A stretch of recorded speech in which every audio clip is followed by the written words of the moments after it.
Bismillahir Rahmanir Rahim. We begin with Allah's blessed name. We praise Him and we glorify Him as He ought to be praised and glorified.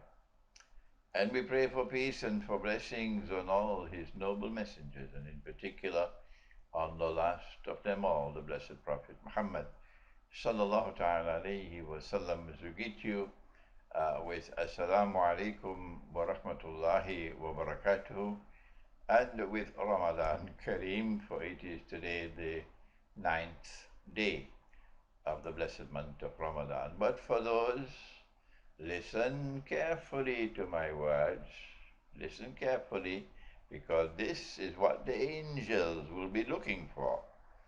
For those of you who had the evidence that the month had commenced, for those of you who had the evidence that the month had commenced earlier, well, this is your 10th day. Did you hear me carefully? For those of you who had the evidence, and evidence cannot be a sheet of paper. No. Evidence cannot be a telephone call. Evidence, no, that's not a evidence. That's not our subject today. But on this day, we have the juz to recite of do you remember? It is Surah to Yusuf and Surah to Ra'd, on the ninth day of the month. Now then, um, we have some good news for Pakistan. Oh yes, and that is that we have a promise of all the funds we need to publish in Pakistan 1,000 copies of all my books, including my teacher's great work, The Quranic Foundations and Structure of Muslim Society. And at this time, we're simply trying to find a printry, perhaps a printry in Lahore, and then the printing work will commence. And it probably will take only 2 or 3 weeks, so we might be able to have the books printed in time for Eid al-Fitr. Those of you who did not have the means to buy a set of books and you requested a free set of books, we now no longer will be sending the books to you from Malaysia. And so we'll save ourselves the expensive airmail charges.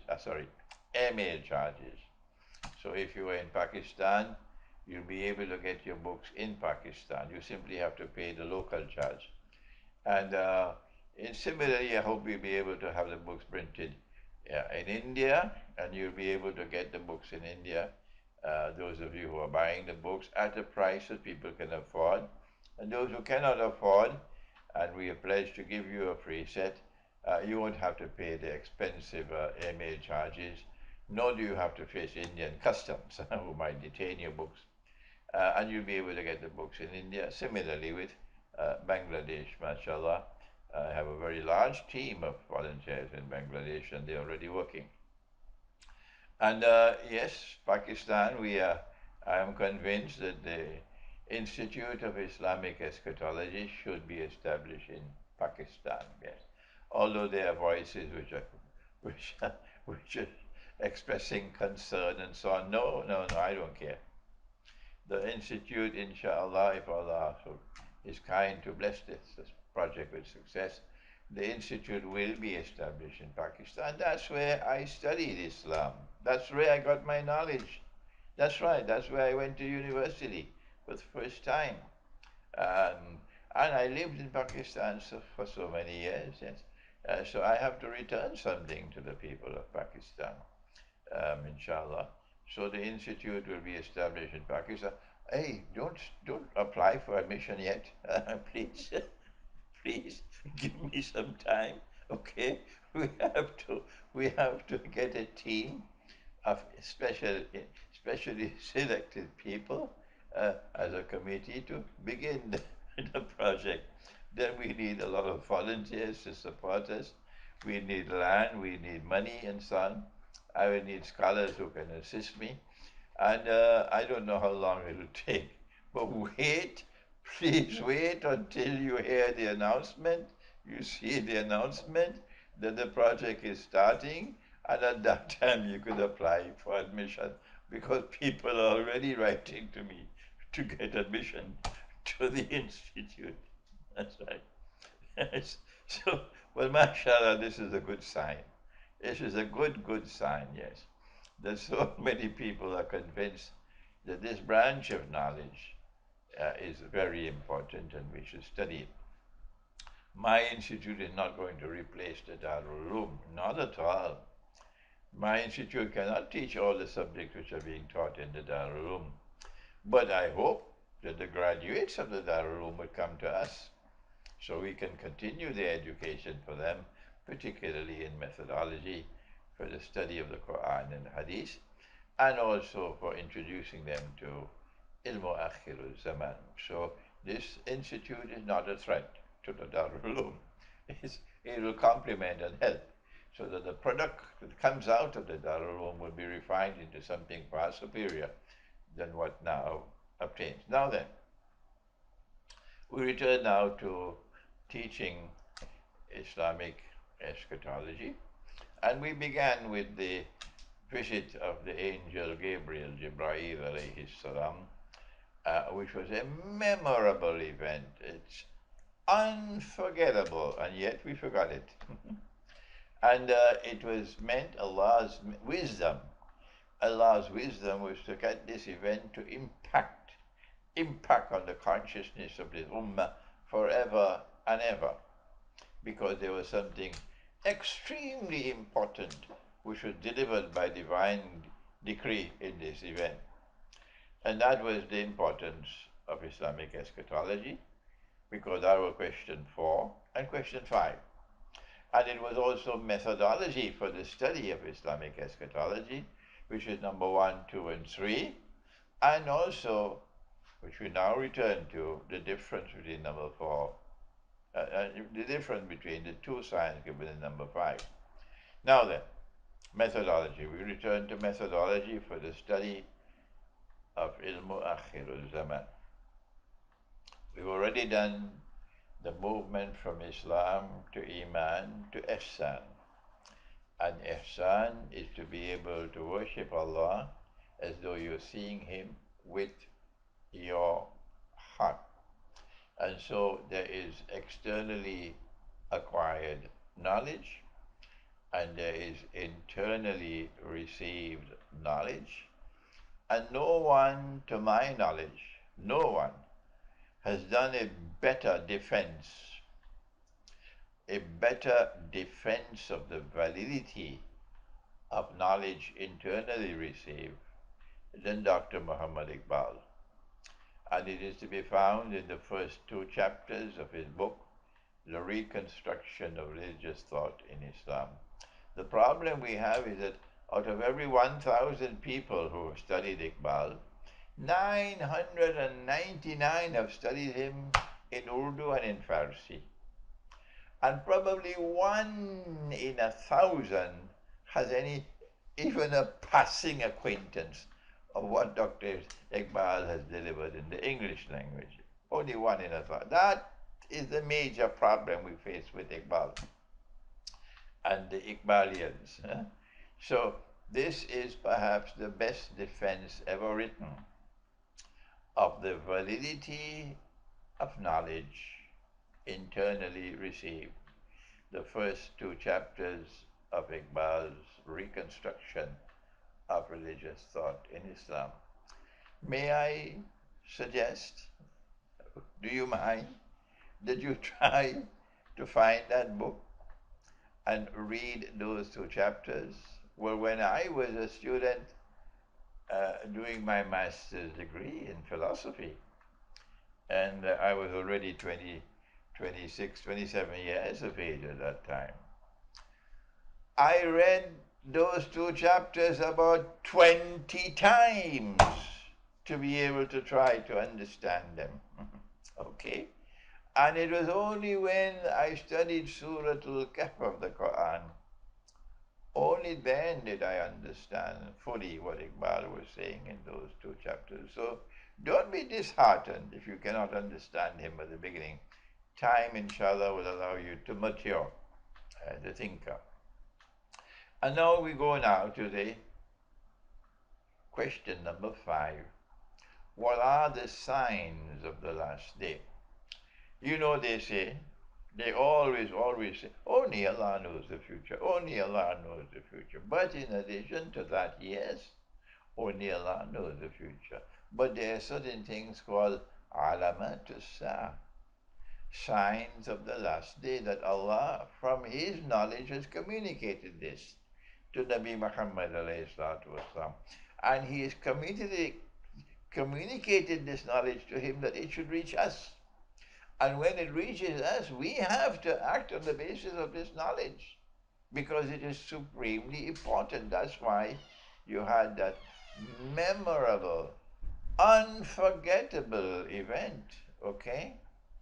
And so the signs of the last day is important. And he said, he gave two signs.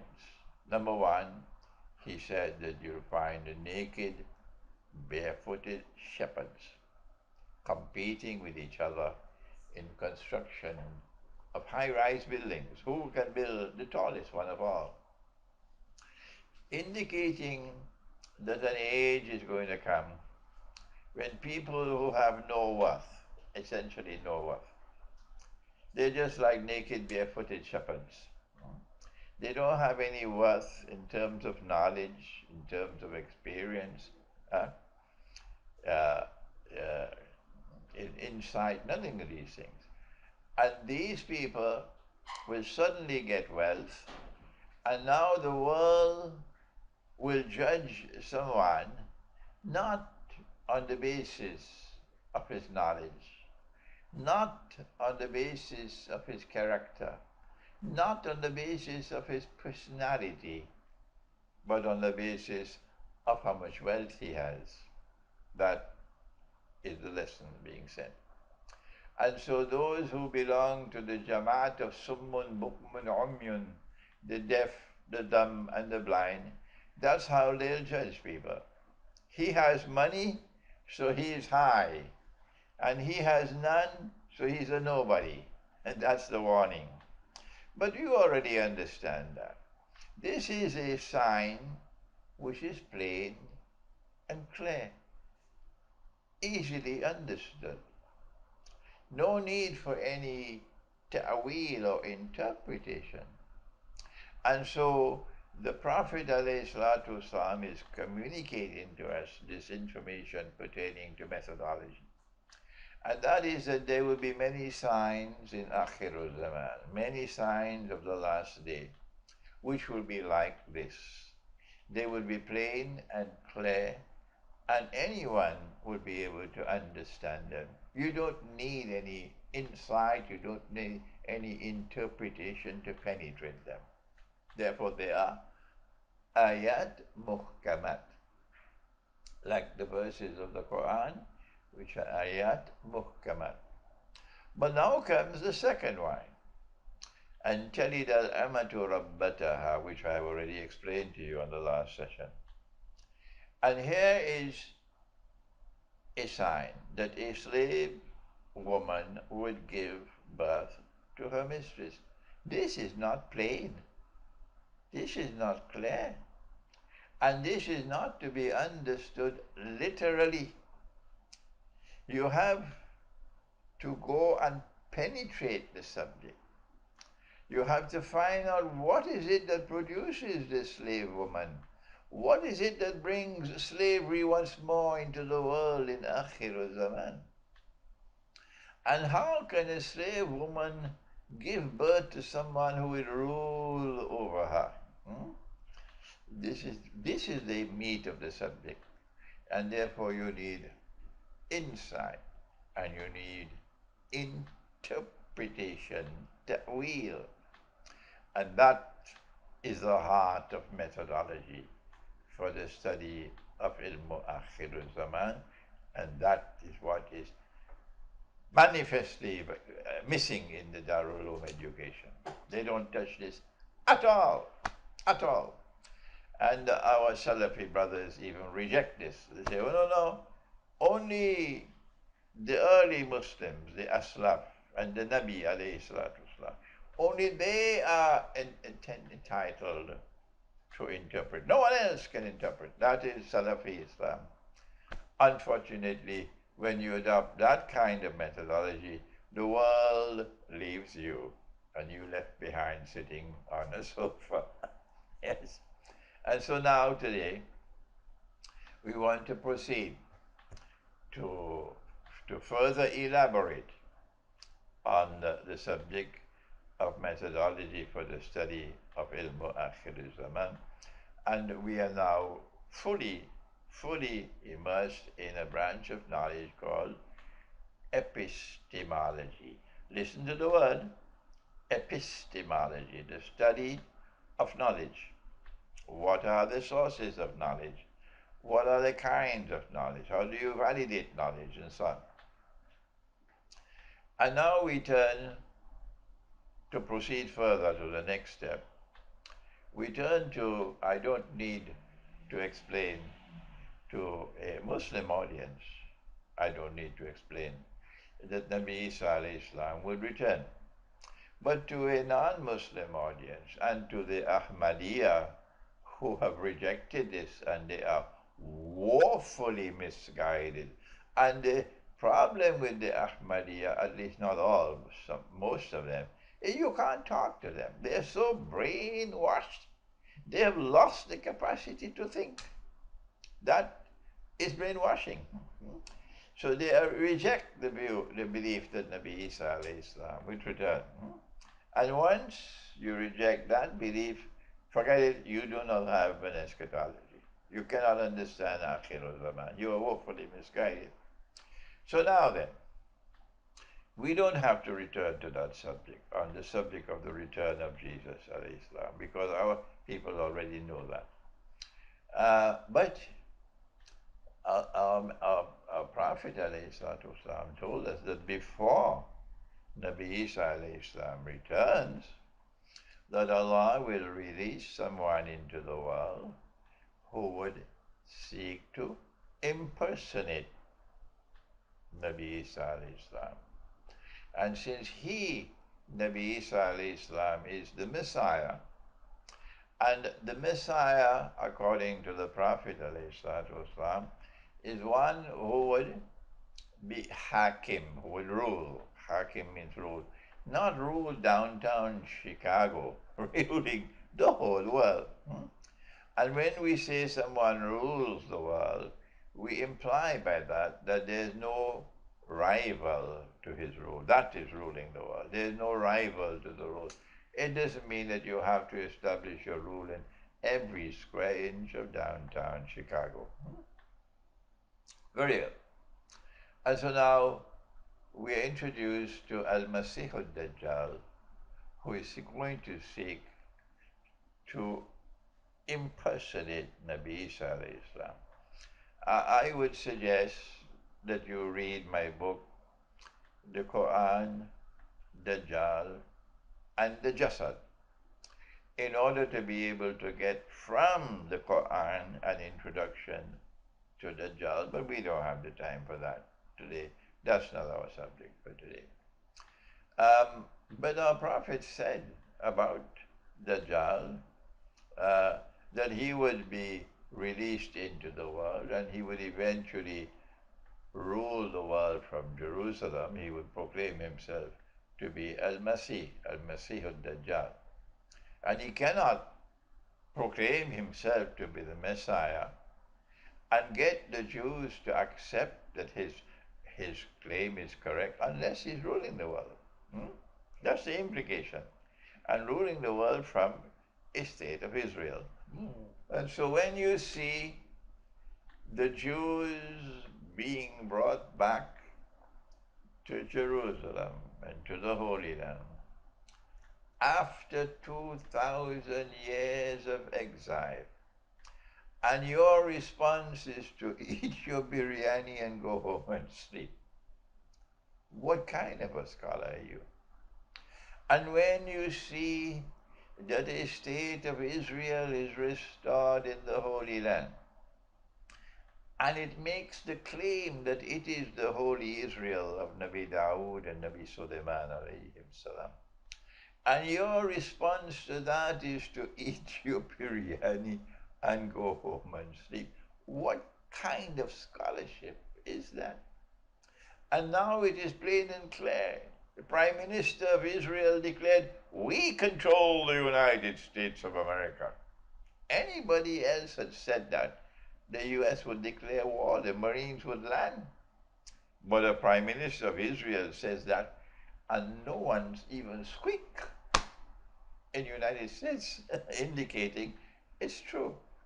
And if the United States is the ruling state in the world, and that is the state of Israel, you can recognize that Israel is well on its way to ruling the world. The present lockdown, for example, the present lockdown around the world, which is unique, is a startling evidence that Dajjal already has established a significant rule over the whole world.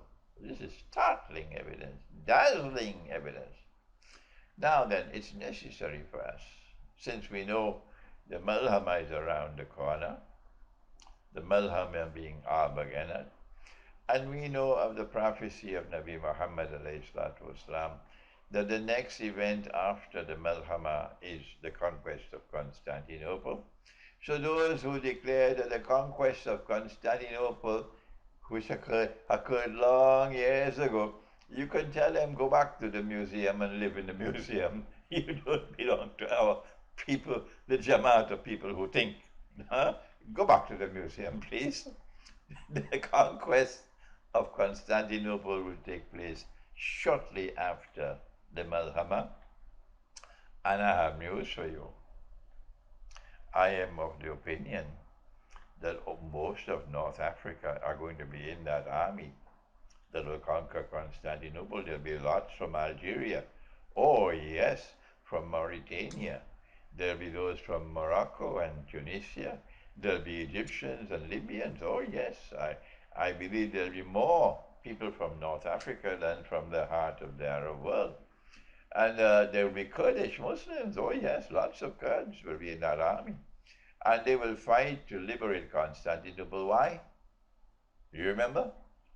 So we can return Hagia Sophia to the Orthodox Christian world. And when Hagia Sophia, the cathedral of Hagia Sophia, is returned to the Christian world, and we offer an apology for what was done, that this changing of the status of the cathedral to make it a masjid was something.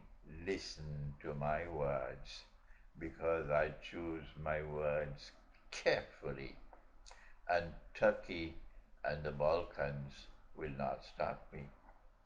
It was shameful what Sultan Muhammad Fatih did in transforming that Christian cathedral into a masjid. It was shameful. It was disgraceful. It was manifestly sinful. And our Prophet, Allah's blessing be upon him, has praised that army and praised the commander who will conquer Constantinople. Why? Because we will return Hagia Sophia to the Orthodox Christian world. We will apologize to the Christian world for what was done. And when that happens, no one can stop the alliance of the Ummah of Muhammad والسلام, with the Ummah of Nabi Isa والسلام. And if you do not like my words, go take a holiday. Go take a holiday. You're not going to have me as your little gramophone record repeating what you want to say. Not at all. This will... Did you hear me? Whether you like it or you don't, when Hagia Sophia is returned, listen to me. You can't stop me. You can't tell me what to say. When Hagia Sophia is returned, this will cement the friendship and alliance between the Ummah of Muhammad alayhi salatu wassalam and the Ummah of Nabi Isa alayhi salam. You don't like that? Go home and sleep. Those are my words. Now then, we are told that it is after the conquest of Constantinople that Dajjal will appear, the Khuruj of Dajjal will take place. And so it is in the essence of Islamic eschatology that we must pay careful attention to what our Prophet said about Dajjal. Not only did he say that he would be a Jew, not only did he say that he would be a young man, and that he would be powerfully built, and that he would have the curls, the sides, I think they call sideburns, that the Orthodox Jews still have, because it's there in the Torah in order to keep it like that. But here comes the crucially important event in the study of Dajjal, the false Messiah. Listen carefully. And my Christian, there are lots of Christians who are listening to me now. There are even Hindus who are listening to me because they're interested in the subject. I'm sure there are Jews who are also listening. And I'm not hostile to the Jewish faith. I don't speak insultingly about the Jewish faith, but I will never bow and submit to an oppressor.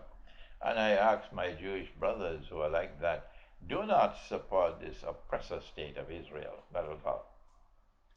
Now then, this is what our Prophet said. I won't take much time again today. He said about Dajjal, would you please put on your thinking caps?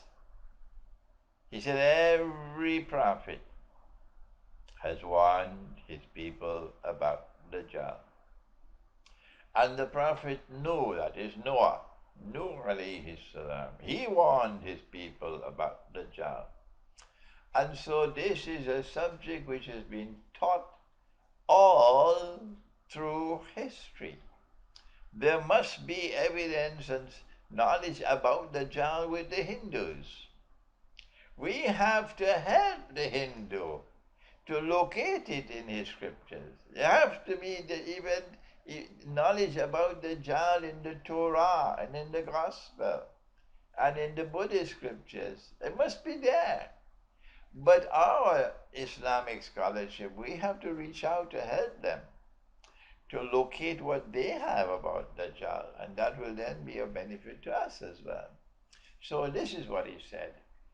And the Prophet Noah alayhi salam, the Prophet Noah, he also warned his people about Dajjal. But this is Nabi Muhammad alayhi salatu wasalam speaking, I am going to tell you something about Dajjal which no one has said before me.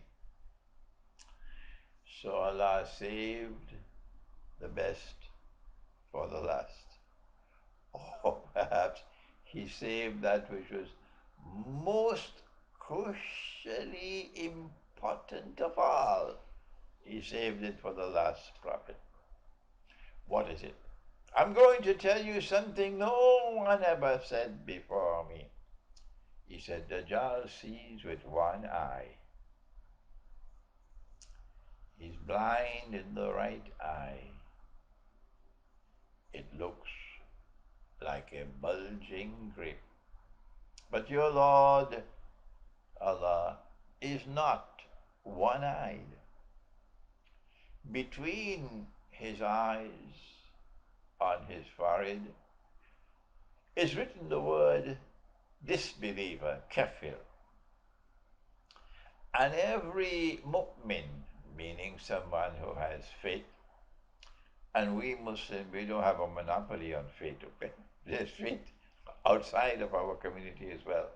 And every mu'min, whoever has faith, would be able to read the word Dajjal, whether he is katib, that is literate, or ghayru katib, that is illiterate, whether he can read and write or whether he cannot read and write, he'll still be able to read the word kafir.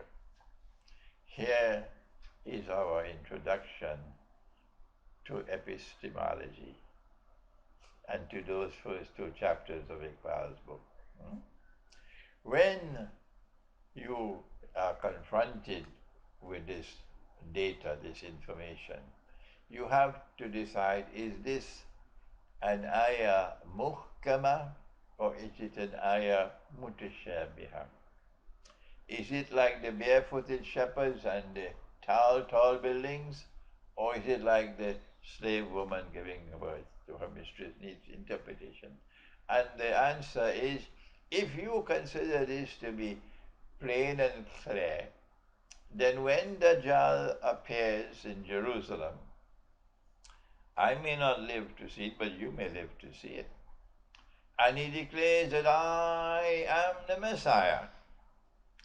And you look on his face and you see that he has two eyes, he's seeing with two eyes.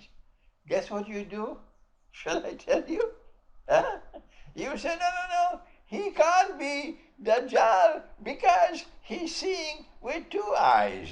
And the Prophet said, Dajjal sees with one eye. That is the problem we have with your bogus methodology. Yes, you are schoolboys.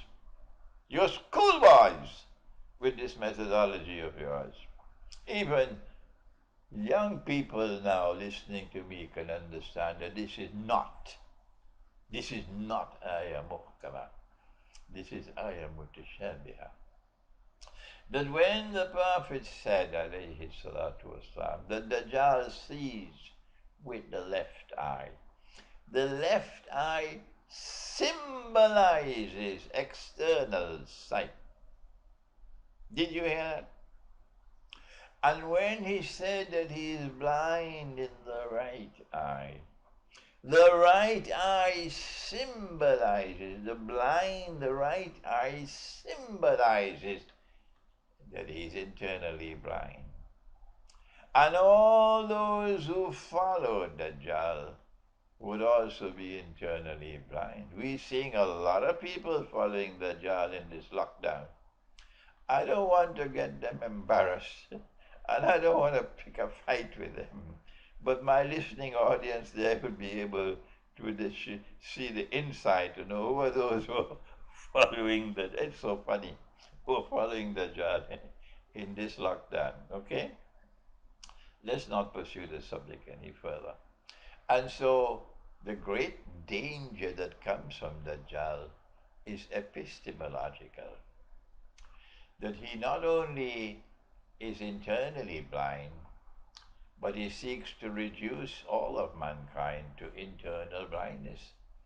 And that road is called today the road of secularism, the secular state, the secularization of knowledge. Yeah, you go to university, and never, ever, ever in the university are you taught, except in the department of religion, about angels, about the last day, about Allah. No, no, no. Take this out of the curriculum. You are studying knowledge here, and that does not qualify as knowledge. That is secular education. And so we have legions of people now over these last 100 years who are the products of a secular educational system and who are now just like Dajjal. They are internally blind. That is the danger. That is the danger. And if you want to study Islamic eschatology, you cannot do it unless and until you see with two eyes. Two eyes. Hmm? Now on his forehead is written the word kafir, indicating that he is the leader who leads people to kufr, to destroy your faith. That's his mission, because it's written on his forehead. It's not that you have to turn on the lights, let's see his forehead. Oh no, no, I'm not seeing anything written on his forehead. He cannot be Dajjal. That's what those people with the wrong, the bogus methodology, when he stands up in Jerusalem, they say, no, he can't be Dajjal. Why? The man is seeing with two eyes. He can't be Dajjal. Why? Look, nothing written on his forehead. Nothing. It's fine. This is what we have as scholarship today. If you are belonging to that Jamaat and you listen to me, I hope you'll wake up. I hope you'll wake up. That the word kafir written on the forehead is not to be understood literally. The word kafir written on the forehead is that he is going to lead you to kufr. There is kufr today. Kufr means disbelief, the destruction of belief. There's kufr today in the political system.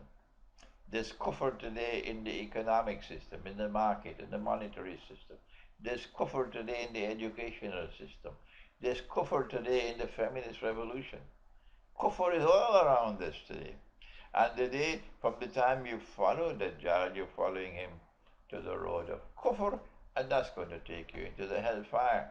And now finally, before we end, how is it that the mu'min who has faith, and faith resides in the heart, and you can't faith in the supermarket? No. He will be able to read kafir, whether he is literate or illiterate. How come? So we send Abu Jahl, the kafir, we send him to the eye specialist. Check out his eyes. How come he cannot read kafir? How come? The word kafir is written on the forehead, but he cannot read it. And anyone who has faith can read it. So we send him to the eye specialist. And the report comes back from the eye specialist. Oh, nothing wrong with him. He got perfect vision. He got 20/20 vision. So then the question arises, why is it that he cannot read and he can read? Did you hear the question? Why is it that he cannot read but he can read? And to answer that question, we have to ask the question that you already heard before. Do we have any other eyes besides these eyes?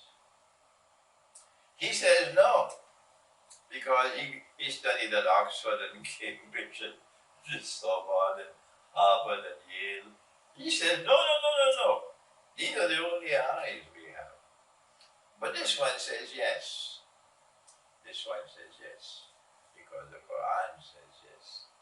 Allah says in Surah Al-Hajj, أَفَلَمْ يَسِيرُوا فِي الْأَرْضِ, will they not travel to the earth? Perchance that by traveling, the dead heart might come alive. فَتَكُونَ لَهُمْ قُلُوبٌ يَعْقِلُونَ بِهَا.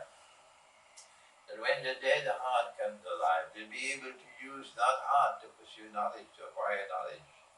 It's not just the brain, the rational faculty, the heart is also there. فَتَكُونَ لَهُمْ قُلُوبٌ يَعْقِلُونَ بِهَا. But with the heart you'll be able to understand what otherwise could not be understood. أَوْ آذَانٌ يَسْمَعُونَ بِهَا. And now you'll be able to hear what otherwise could not be heard. فَإِنَّهَا لَا تَعْمَى الْأَبْصَارِ. No.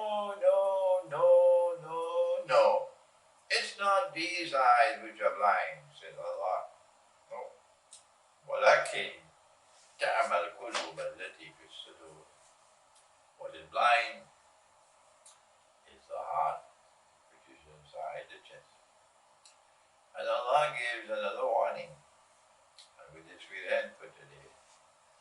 He says, I can't remember now which surah, but if you find it, you can put it for me in the comment section of the YouTube channel.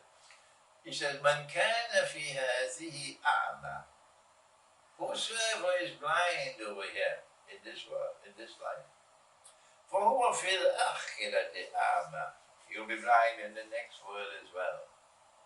وَأَضَلَّ السَّبِيلَ.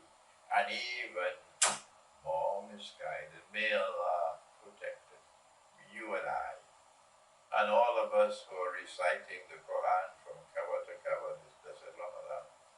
May Allah protect us from that fate of being blind in this life and blind in the next. Thank you. Wassalamu alaikum.